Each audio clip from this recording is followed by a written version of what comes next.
Laura pressed her trembling fingers to her temples, trying to ward off the headache that had been pounding for days. The bills scattered across the kitchen table seemed to mock her. Rent overdue, credit card maxed out, electricity bill with a shut-off notice. All because she had trusted her ex-boyfriend, who had disappeared with her savings, leaving only broken promises. The phone rang, interrupting her dark thoughts. It was Sarah, her former supervisor from the local library. "Laura, I have an offer that might solve your problems." Sarah's voice sounded hopeful. "A temporary job, very well paid. Mr. Beaumont needs someone to catalog a private collection of rare books at his estate." Laura knew the name. Damien Beaumont was a media mogul, owner of publishing empires and television networks.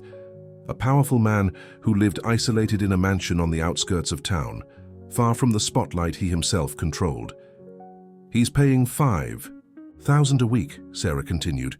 "The job should last 2 months." Laura almost dropped the phone. It was more money than she made in 6 months at the library.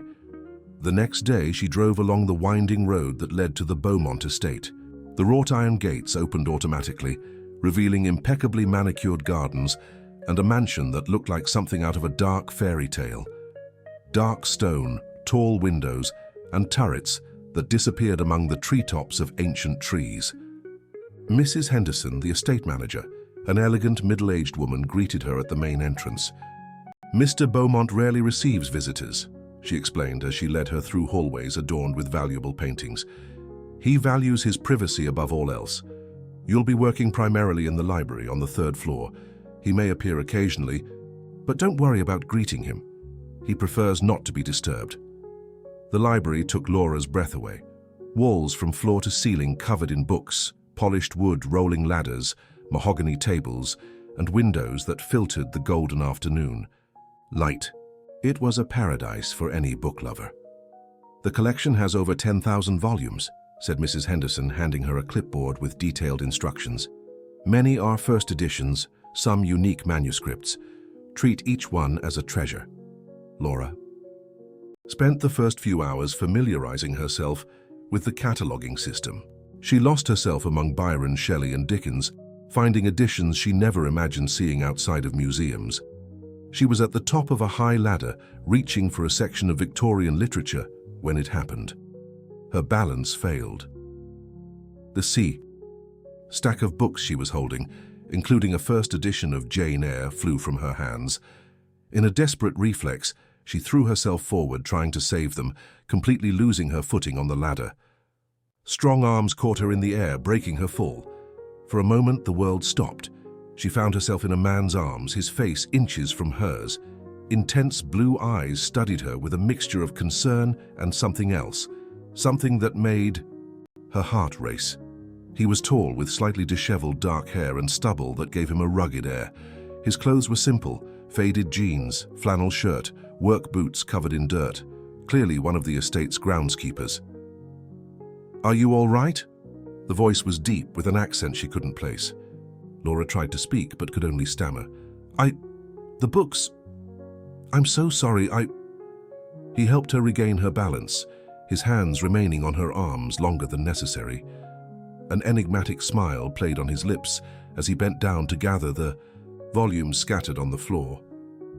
"Jane Eyre," he murmured, examining the book with reverence. "One of the first American editions. Luckily, it seems intact." Laura blinked, surprised. "You know rare books. Let's just say I have an interest in the subject." He handed the books back, his fingers brushing hers. "Might I suggest using the smaller ladder for the higher sections? It would be a shame to lose a talented cataloger to an accident." Before she could ask how he knew about her job, the phone on the desk rang. It was Mrs. Henderson. "Laura, dear, I need you to pass the phone to Mr. Beaumont for a quick confirmation on the new security systems. He should be around there." Laura looked around, confused. "I don't see Mr. Beaumont here. There's just one of the groundskeepers." The man next to her reached for the phone with a natural gesture. "I can take it." She hesitated for a moment, then handed over the receiver. Maybe he was going to get his boss. "Henderson," he said, and his voice changed completely.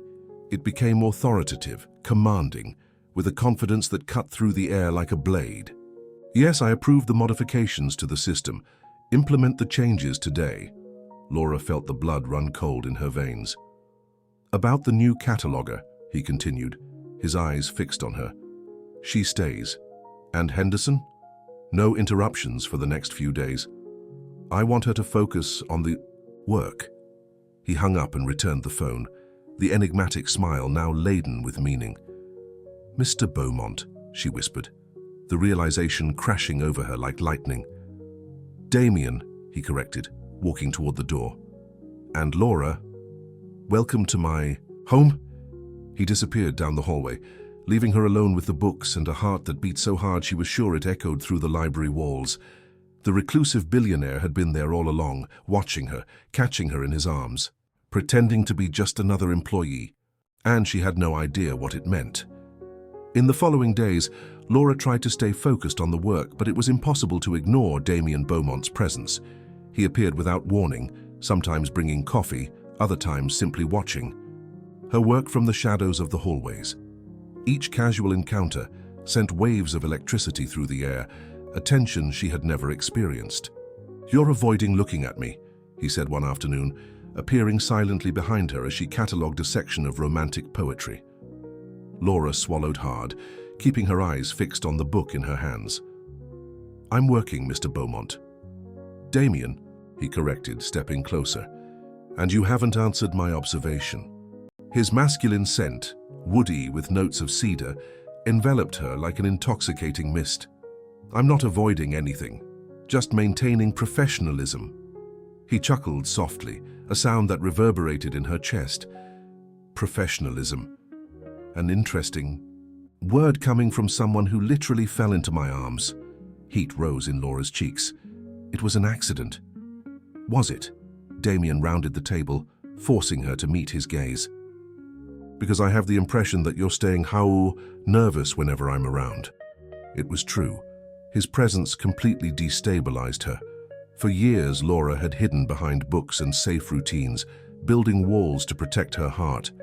But Damien Beaumont tore down those defenses without even trying. "Why are you doing this?" she asked, finally finding the courage to confront him. "Doing what?" "Pretending to be someone you're not. Showing up here like you're just a regular employee, when you own all of this." Damien leaned against the table, crossing his arms. "Maybe because when I pretend to be someone ordinary, people react to me genuinely. Not to my money, not to my power, just to me." There was a vulnerability in his voice that Laura hadn't expected. Behind the facade of the billionaire mogul, she glimpsed something deeper, loneliness, maybe even insecurity. "And what do you see when you look at me?" The question slipped out before she could stop it. His eyes darkened. "I see a woman who treats every book like it's sacred, who blushes when she thinks no one is looking, who's strong enough to rebuild her life after someone betrayed her." Laura caught her breath. How did he know about Marcus and the debts? "I ran a background check on you," he admitted, interpreting her expression. "Standard security protocol. But I didn't expect to find someone who..." He stopped, running a hand through his hair. "Someone who made me question everything." Before Laura could respond, Mrs. Henderson entered the library, holding a tray with tea. "Sorry to interrupt," she said, although her tone suggested she had noticed the tension in the air. "Mr. Beaumont, your sister called. Said it's urgent." Damien's face closed off instantly. "Tell Vivian I'm busy." "She said it's about the magazine, something about new allegations." Laura saw a shadow cross his eyes, anger, frustration, and something that looked like fear. "5 minutes," he said sharply, following Mrs. Henderson out. Alone again, Laura tried to process what had happened. There was something in his past, some scandal that haunted him. And she was getting involved with a man whose world was filled with secrets and dangers she could barely imagine. That night, she couldn't sleep in the room Mrs. Henderson had prepared for her in the east wing of the mansion. Around midnight, she decided to return to the library. She always found peace among the books.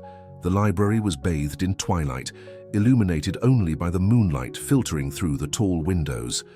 Laura turned on a small lamp and lost herself among the shelves, looking for something to calm her restless mind.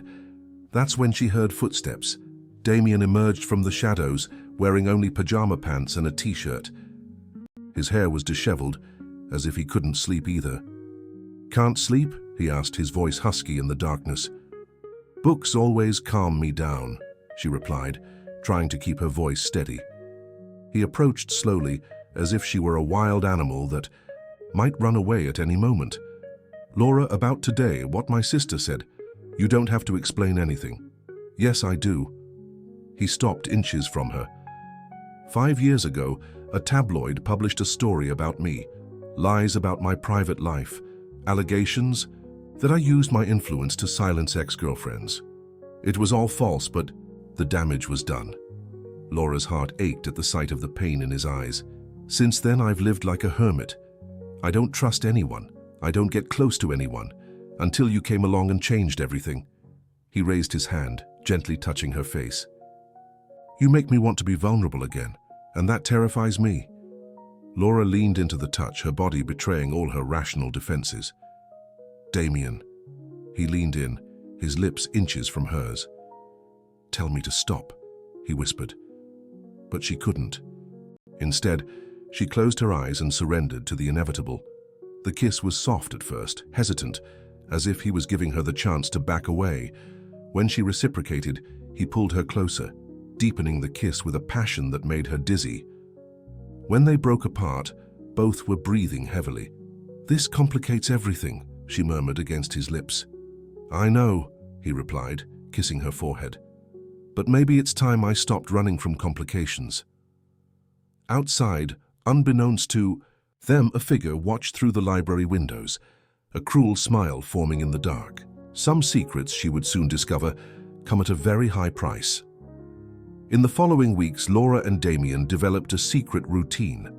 During the day, they maintained the appearance of professionalism, she working in the library, he taking care of his business. But at night, when the mansion fell asleep, they met. Sometimes they walked through the gardens under the moonlight, talking about books, dreams, and fears. Other times they stayed in the library until late, him telling stories about his travels around the world, while she catalogued first editions.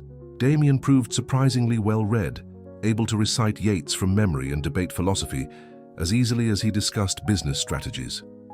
"How do you reconcile the two worlds?" Laura asked one night as they lay on the Persian rug in the library, looking at the ceiling painted with frescoes of angels. "What two worlds?" "The man who builds media empires and the one who knows every verse of She Walks in Beauty." Damien chuckled softly, playing with a strand of her hair. "My grandfather was a literature professor. I spent summers here as a kid in this library, while my parents traveled. He taught me that power without knowledge is dangerous, but knowledge without passion is useless." It was in those moments that Laura saw the man behind the fortune, vulnerable, intellectual, caring. But there was always a shadow in his eyes, a weight he carried. One morning, while organizing old correspondence she had found in a forgotten drawer, Laura came across newspaper clippings from the past 5 years, sensational headlines about Damien. "Media mogul accused of abuse of power, Beaumont silences." "Ex-lovers with money, the dark side of the Beaumont empire." You shouldn't be reading that. Laura turned, finding Damien in the doorway of the library. His face was tense, his hands clenched into fists. "It's all lies," she said, putting the clippings aside. "How can you be so sure?" "Because I know you." Laura walked to him, placing her hands on his chest. "I know the way you treat Mrs. Henderson with respect, how you care about every employee on the estate. I know your kindness, your intelligence, your vulnerability." Damien covered her hands with his. "Laura, there are things about my past you don't understand. Enemies I've made building this empire, people who would give anything to see me fall. Then tell me, let me help." He hesitated, as if fighting an internal battle. 5 years. Ergo, I was engaged to Cecilia Hartwell, daughter of an influential politician. It was a convenient arrangement for both families, but I discovered she was selling confidential information from my company to competitors. Laura felt a chill in her stomach. When I ended the engagement, she threatened me, said she would destroy my reputation if I exposed her. 2 weeks later, the first article was published. Other women came forward with false allegations, all coordinated by her. Why didn't you fight the accusations? Fight what? Against women saying I hurt them? Any defense would sound like the powerful trying to silence the victims. Cecilia knew exactly what she was doing. Laura then understood the magnitude of what he had suffered, not only the destruction of his reputation, but the loss of his ability to trust, to connect with someone. "Damien," she whispered, "I'm not her." "I know." He leaned in, kissing her forehead. "That's why I'm so afraid of losing you." That afternoon, while Laura was working alone in the library, Mrs. Henderson appeared with a worried expression. "Laura, there's a woman at the front door asking to speak with you. Said it's urgent." Laura went downstairs, confused. At the front door, she found an elegant woman in her early 30s, platinum blonde hair and eyes as cold as ice. Even without ever having seen her before, Laura knew immediately who it was. "Cecilia Hartwell," the woman said, extending a perfectly manicured hand. "I believe you've heard of me." Laura didn't accept the greeting. "What do you want?" Cecilia smiled, but there was no warmth in the expression. "To talk, woman to woman." They sat in the garden, away from the house. Cecilia examined Laura from head to toe, like a predator assessing its prey. "You're exactly his type," she said finally. "Innocent, vulnerable, needy. Damien always had a savior complex." "I don't know what you're talking about." "Of course. You do. He told you about me, didn't he? About how I ruined his life?" Cecilia laughed, a crystalline and cruel sound. "He mentioned that he discovered my business activities, but he forgot to tell you the rest of the story." Laura felt her stomach clench. "I was 22 when we met, an orphan, penniless, desperate to survive. Damien offered me a life of luxury, in exchange for, let's say, discreet favors. When I tried to leave, he threatened me, said he would destroy any chance I had of rebuilding my life." "That's a lie." "Is it? Then why do you think he lives isolated here? Why doesn't he have friends, doesn't trust anyone?" Cecilia leaned forward. "Because he knows the truth about himself." Laura stood up abruptly. "I want you to leave." "I will. But I'll leave this with you." Cecilia placed an envelope on the bench. "Photos, documents, recordings. Everything you need to know who Damien Beaumont really is." She stood up gracefully, smoothing her dress. "Oh, and Laura? He's already arranged for your replacement. A new cataloger starts next week. Apparently, you were getting too close to the work." With those words, Cecilia disappeared through the gardens, leaving Laura alone with the envelope and a world that seemed to crumble around her. Laura held the envelope with trembling hands, her heart pounding against her ribs. Part of her wanted to tear it up without opening it, but the seed of doubt that Cecilia had planted was germinating. With hesitant fingers, she broke the seal. The first pages were contracts, non-disclosure agreements signed by women she didn't know, astronomical sums in exchange for silence about consensual relationships. Laura felt nausea rising in her throat. There were photos too. Damien in expensive restaurants with young women, always the same dynamic. Him powerful and controlling, them visibly uncomfortable. But it was the recording that destroyed her. Damien's voice, cold and calculating. "She knows too much about the offshore operations. She needs to be controlled. Offer her money first. If she doesn't accept, we have other ways to ensure her silence." And then another man's voice. "What if she insists on talking? No one will believe a desperate girl against me. Take care of it, Marcus." Laura dropped the phone. Marcus, her ex-boyfriend. Everything fit together in a sinister way. His sudden disappearance with her money, the perfect job that had come, along soon after, Sarah recommending her specifically to Damien. She had been manipulated from the beginning. Tears blurred her vision as she ran back to the mansion. She needed to confront him. She needed to hear the truth from his lips. But when she arrived at the library, she found Mrs. Henderson packing her things into a box. "Oh, Laura, good you're here. Mr. Beaumont asked me to pack your belongings. A car will take you back to the city within the hour." "Where is he?" "In a meeting in the office. Said not to be disturbed." Laura didn't care about the instructions. She took the stairs 2 at a time, the envelope still clutched in her hand. Damien's office was on the 2nd floor, an imposing room overlooking the gardens. She walked in, without knocking. Damien was on the phone, his back to the door. "Yes, the new cataloger should start on Monday. And Marcus?" Good job with the other one, she never suspected a thing. He turned around and saw her standing in the doorway, her face stained with tears and eyes filled with betrayal. "I'll call you later," he said, hanging up the phone slowly. "It was all a lie," Laura whispered, her voice broken. "From day one." Damien didn't deny it. He just watched her with an expression she couldn't decipher. "You paid Marcus to steal from me, to leave me desperate enough to take this job. Laura, liar!" she screamed, throwing the envelope at him. "All lies! Your sweet words, your kisses, your promises. I was just another one of your projects, wasn't I?" The papers scattered across the office floor. Damien looked at them without surprise, confirming what she already knew. He had been waiting for this moment. "How many other women have you made a fool of like me?" Laura felt her strength ebbing away, replaced by a pain that cut her from the inside. "How many others have you seduced only to discard them?" "You don't understand," he said finally, his voice low. "Then explain it to me. Tell me the recordings are fake, that the contracts are lies, that Marcus wasn't working for you." Damien's silence was more eloquent than any confession. Laura felt something die inside her, not just the love she felt for him, but her ability to trust again. "You're a monster," she whispered. "Laura, listen to me." "No." She backed toward the door. "There's nothing you can say that's going to fix this. You destroyed my life for fun, used me like I was an object. If I were a monster, you wouldn't have found out the truth," he said. And there was something strange in his voice, almost like relief. Laura stopped, confused by the statement, but the pain was too great to process its implications. "I want you out of my life," she said, her voice gaining strength. "Forever."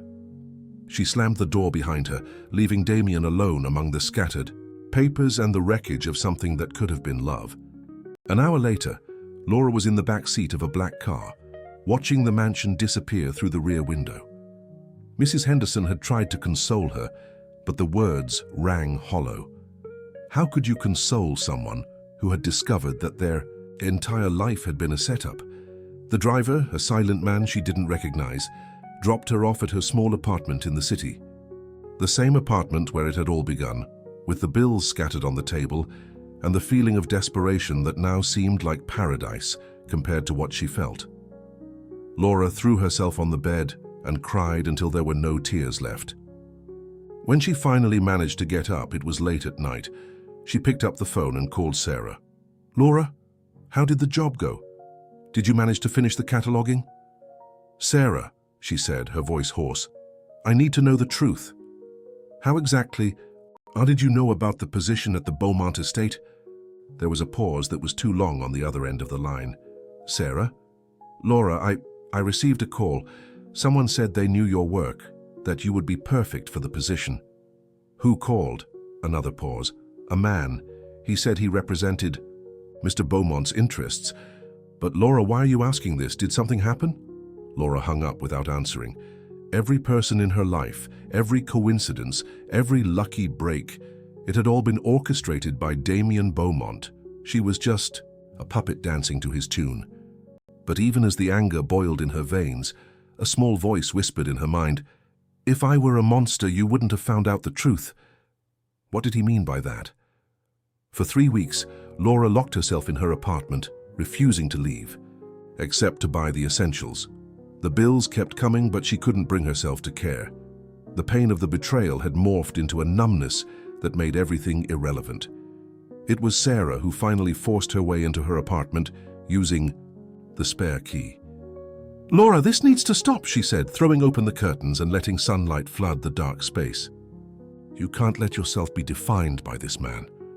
You don't understand," Laura murmured from the couch where she had spent the last few days. "He controlled every aspect of my life. I don't know what's real anymore. What's real is that you're brilliant, strong, and capable. Remember when you reorganized the entire cataloging system at the library? Or when you stood up to the board to save the children's section?" Laura looked up for the first time in days. She had forgotten those moments, moments when she had been brave, determined. He didn't create those qualities in you, Laura. They were always there. That night, for the first time since leaving the mansion, Laura took a proper shower and cooked a real meal. As she cooked, her mind began to work again, analyzing every detail of the past few months. Damien's sentence echoed in her head. If I were a monster, you wouldn't have found out the truth. Why had Cecilia appeared exactly when her relationship with Damien was deepening? How did she know where to find Laura? And why hand over evidence so easily? Laura grabbed her laptop and started researching. Cecilia Hartwell was harder to track down than she expected. Her online presence was minimal, almost as if someone had deliberately erased information about her. But Laura was a librarian. She knew how to find hidden information. After hours of searching, she found an obscure reference in a local newspaper, archived from 5 years ago. A small note about a financial scandal involving a public relations firm specializing in reputation crisis management. The CEO's name was Marcus Delacroix. Laura's blood ran cold. Marcus Delacroix, the same Marcus who had been her boyfriend, only with a different last name. She dug deeper. Marcus's firm specialized in creating false scandals to destroy the reputations of specific people. Cecilia Hartwell was one of their most effective actresses. The pieces of the puzzle began to fit together differently. What if Damien wasn't the villain of the story? What if he was also a victim? Laura picked up the phone and called Mrs. Henderson. "Laura, dear, how are you?" "Mrs. Henderson, I need to ask you something important. That phone call you received about the security systems when I handed the phone to Mr. Beaumont." "Yes? Was it really about security systems?" There was a pause. "No, dear. It was about you. Someone had tried to hack into Mr. Beaumont's personal files looking for information about you. He was ordering additional protection." Laura's heart raced. Protection for whom? For you, of course. He was worried that whoever was investigating you might try to hurt you. Laura hung up, her hands shaking. Damien wasn't investigating her to control her. He was trying to protect her. The next morning, she drove to the Beaumont mansion. The gates were closed, but the security guard recognized her and let her in.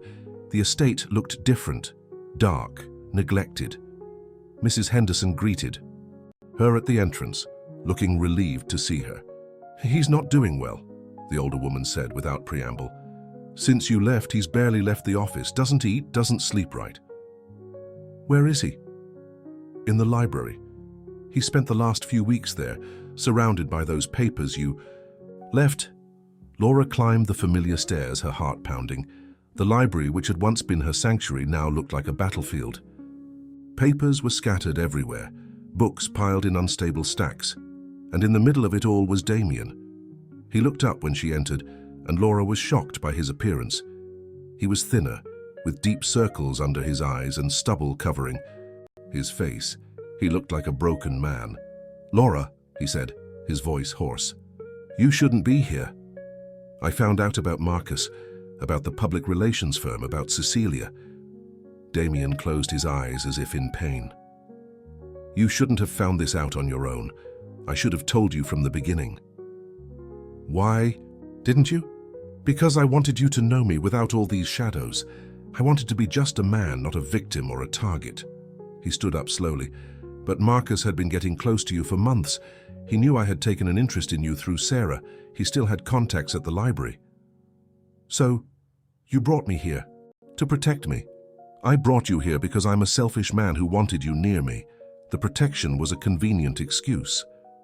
Damien ran a hand through his disheveled hair. "But then you became more important than anything in my life, and I realized that being near me only put you in more danger." Laura approached slowly, observing the evidence scattered around him. "You were investigating Marcus, trying to gather enough evidence to destroy him before he could hurt you more." Damien pointed to a stack of documents. "I discovered that he's been doing this to dozens of people, creating scandals, destroying lives, all for money. The recordings Cecilia showed me were about Marcus, not about you. I was telling my private investigator that Marcus knew too much about my legitimate operations and needed to be stopped." Damien laughed bitterly. "But she edited the recordings to make it sound like I was talking about you." Laura felt tears burning her eyes. "Damien, I'm so sorry. I should have trusted you." "No," he said firmly. "You had no reason to trust me. I lied about who I was from day one. I manipulated the situation to have you here. Even if my intentions were to protect you, I still used you." They stared at each other across the destroyed library.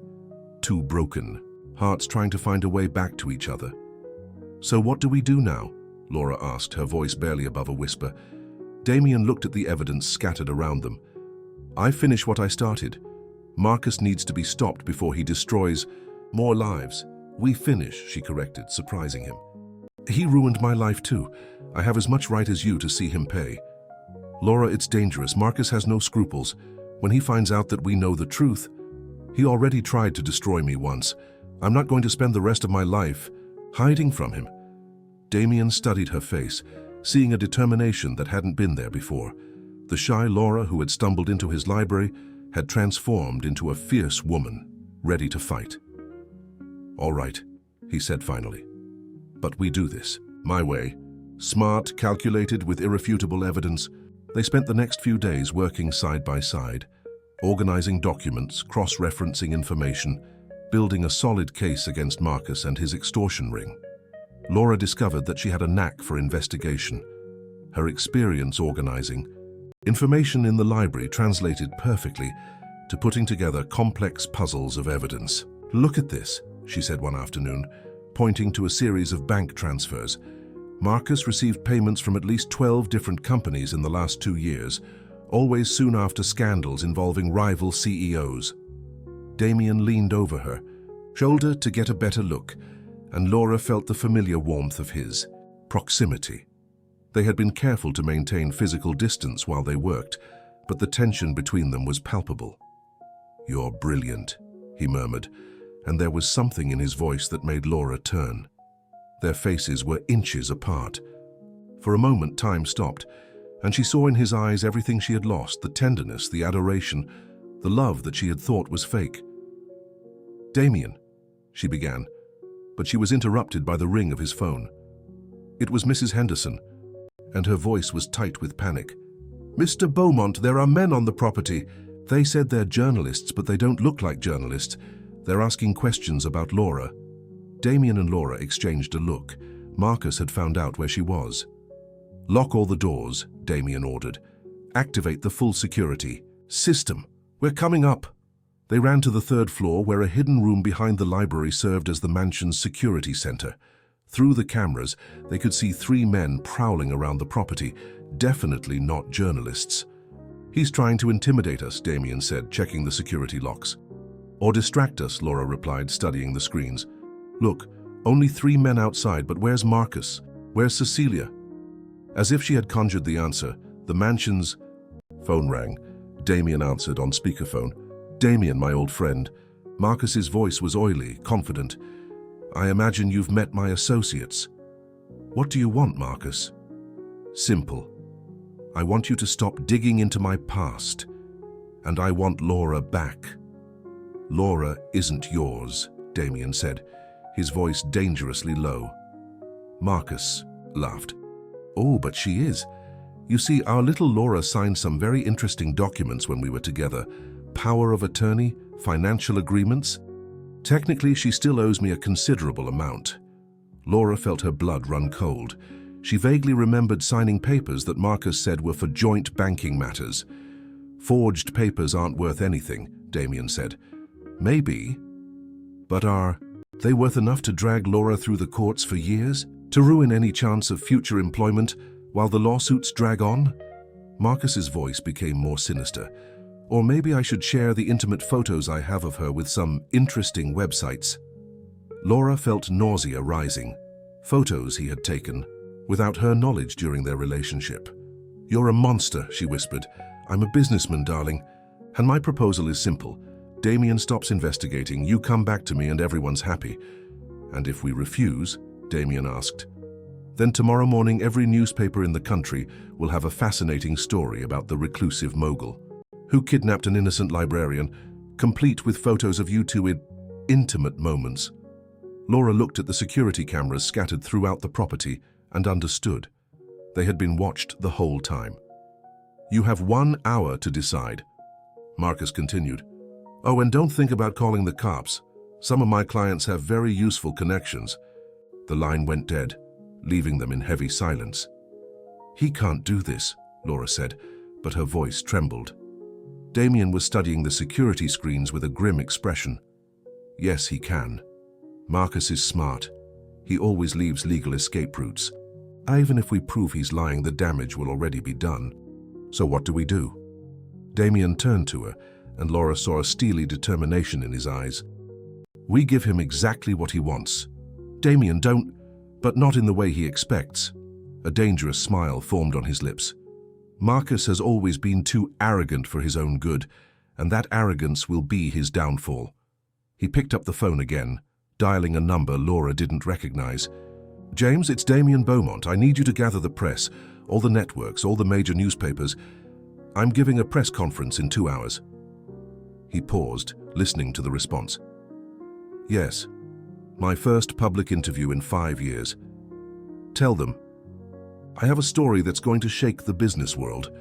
When he hung up, Laura stared at him with concern and admiration. "You have a plan." "I do, but it's going to require us to trust each other completely. No reservations, no doubts." He took her hands in his. "Laura, do you trust me?" Looking into his eyes, seeing the vulnerability behind the determination, Laura understood that this was her chance to choose. She could continue to be a victim of Marcus's manipulations, or she could fight for the love she had found. "I do," she said. "Now tell me how we're going to destroy this bastard." Introducing 2 hours later, Laura was in Damien's office, watching him adjust his tie in front of the mirror. Television cameras filled the main hall of the mansion, and journalists from major outlets awaited Damien Beaumont's first public appearance in 5 years. "Are you sure this is going to work?" she asked, trying to control her nerves. "Marcus is predictable," Damien replied, checking the hidden microphone on his lapel. "He won't be able to resist showing up when he realizes I'm exposing everything publicly. His arrogance has always been greater than his prudence." Laura took a deep breath. The plan was risky. Damien would tell the whole truth about the past 5 years, exposing Marcus's extortion ring. But it also meant publicly admitting that he had manipulated the situation to bring her to the mansion, even if with good intentions. What if he doesn't show up? What if he just runs? Then at least the world will know the truth about him. No one else will fall victim to his schemes. Damien turned to her. "Laura, if something goes wrong—" "Nothing's going to go wrong," she interrupted, straightening his tie with hands that tried not to tremble. "We're smarter than him." Damien took her hands. "After today, there will be no more secrets between us. Everything will be exposed." "Good," she said, surprising him with her firmness. "I've had enough secrets for a lifetime." They walked down to the hall together. The sight of the cameras and microphones made Laura's stomach churn, but she maintained her composure. Mrs. Henderson had organized everything perfectly. The evidence was laid out on a nearby table, organized chronologically as Laura had suggested. Damien positioned himself in front of the cameras, his presence commanding immediate attention. Laura stayed in the shadows, as agreed, but where she could see everything. 5 years ago, Damien began, his voice clear and authoritative, "my reputation was destroyed by an orchestrated campaign of lies. Today, I'm going to tell the whole truth." He started from the beginning. His relationship with Cecilia, the discovery of the betrayal, her threats. The cameras captured every word as he presented meticulously organized evidence. "Marcus Delacroix operates a crisis management firm that is, in reality, a blackmail and extortion operation," Damien continued. "He creates false scandals to destroy specific people, always for money." Laura watched the reactions of the journalists, some skeptical, others clearly intrigued by the evidence presented.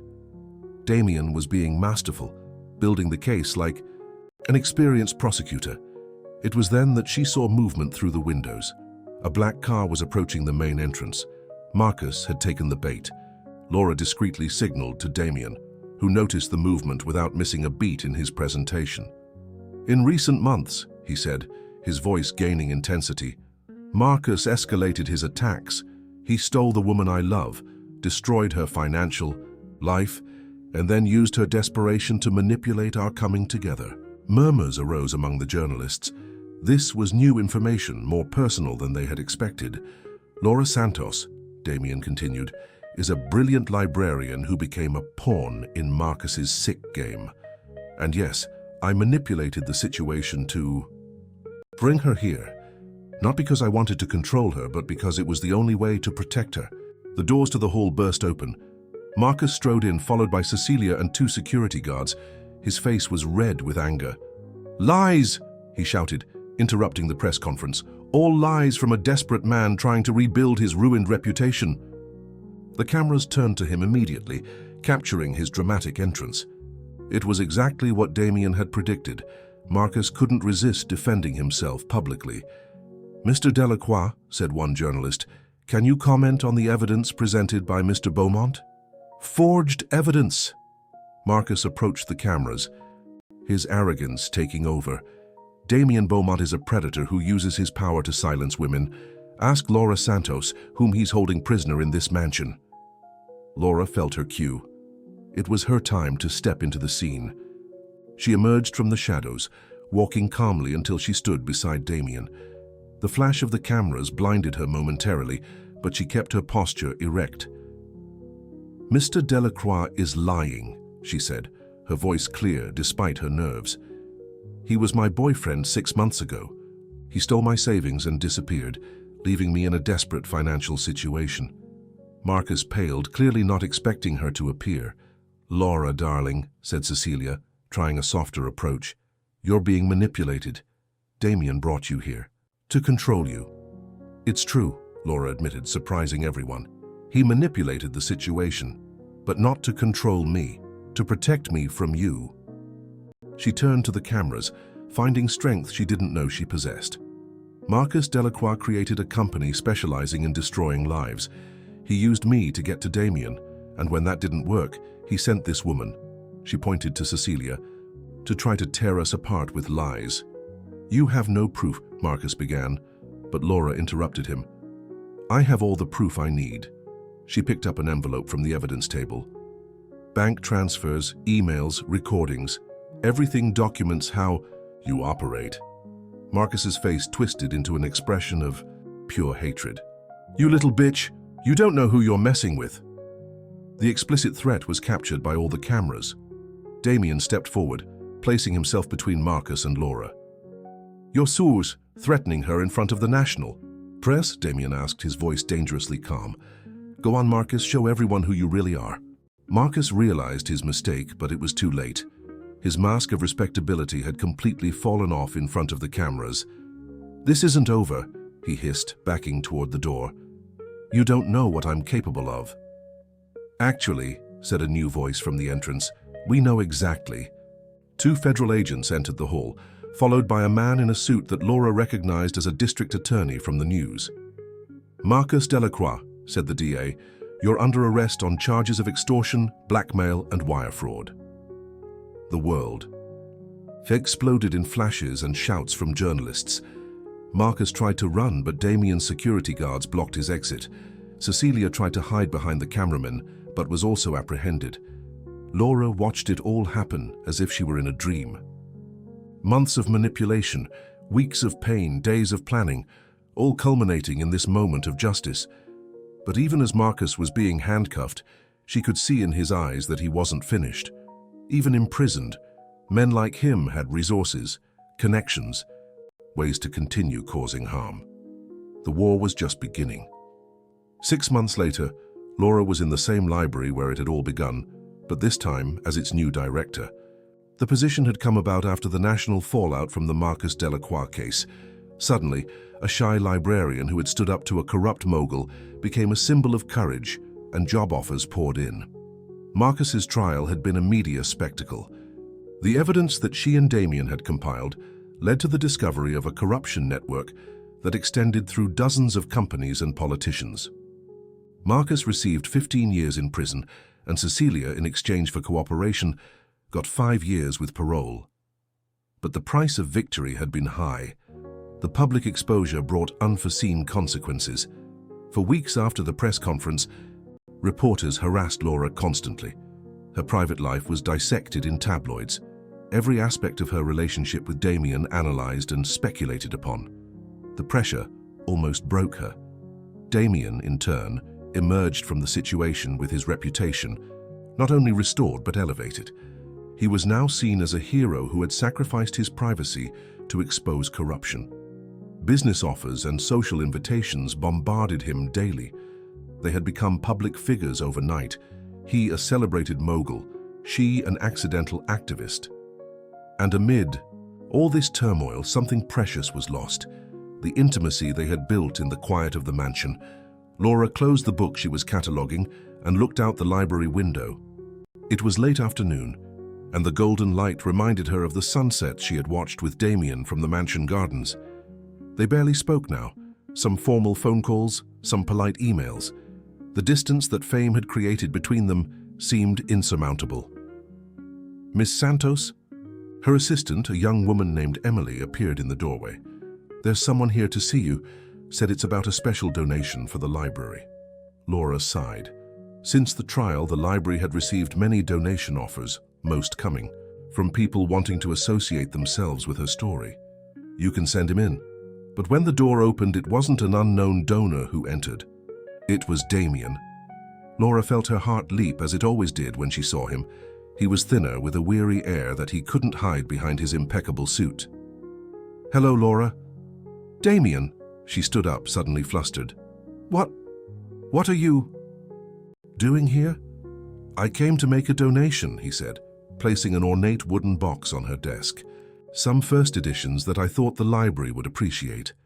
Laura opened the box and caught her breath. They were the books from the mansion, including the first edition of Jane Eyre that she had almost dropped the day they met. "Damien, I can't accept this. They're priceless." "They're just books," he said, but there was pain in his voice. "Without someone to appreciate them properly, they're just paper and ink." They stared at each other across the desk, the weight of everything they hadn't said hanging between them. "How are you?" Laura asked finally. "Rich, famous, respected," he replied with a bitter smile. "Everything I always thought I wanted." He paused, running a hand through his hair. "And completely miserable." "Damien, I knew this would happen," he continued. "I knew that exposing everything publicly would change our lives forever, but I thought it would be worth it if it meant we could be together without shadows from the past. And we can't." Damien laughed without humor. "Did you see the headlines last week? Fairy tale romance or calculated manipulation? They're questioning whether our relationship was real or just a well-staged act." Laura felt anger bubbling in her chest. "And you care what they think?" "Not for me, for you." He approached the window, looking out at the bustling street. "You deserve a normal life, Laura. A man who can take you to dinner without paparazzi following you. Someone whose past isn't dissected in every gossip magazine." "What if I don't want a normal life?"